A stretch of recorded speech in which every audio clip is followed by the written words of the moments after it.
और हम खबर शामिल करेंगे। मुजफ्फरगढ़ में निजी स्कूल के क्लासरूम की छत गिर गई है। हादसे में 9वीं क्लास के 6 तलबा जख्मी हो गए। अस्पताल मुंतकिल कर दिया गया। स्कूल में नई तामीरात की जा रही थी।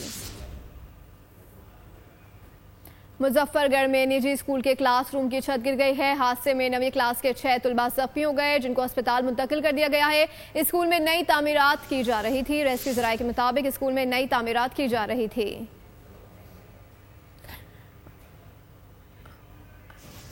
आम खबर शामिल कर रहे हैं। मरियम नवाज का मुजफ्फरगढ़ में स्कूल की छत गिरने की खबर का नोटिस भी सामने आ गया है। वज़ीर आला पंजाब मरियम नवाज का शदीद इज़हार बरहमी।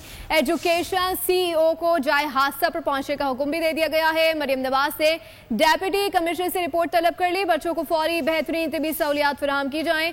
मरियम नवाज से मजीद कहा कि वाक़े के जिम्मेदारों के खिलाफ कार्रवाई और गिरफ्तारी का हुक्म भी दे दिया गया है। अपडेट करें आपको इस हवाले से। मरियम नवाज से डेप्यूटी कमिश्नर से रिपोर्ट तलब कर ली है और जाए हादसा पर पहुंचने की दरख्वास्त भी कर दी है।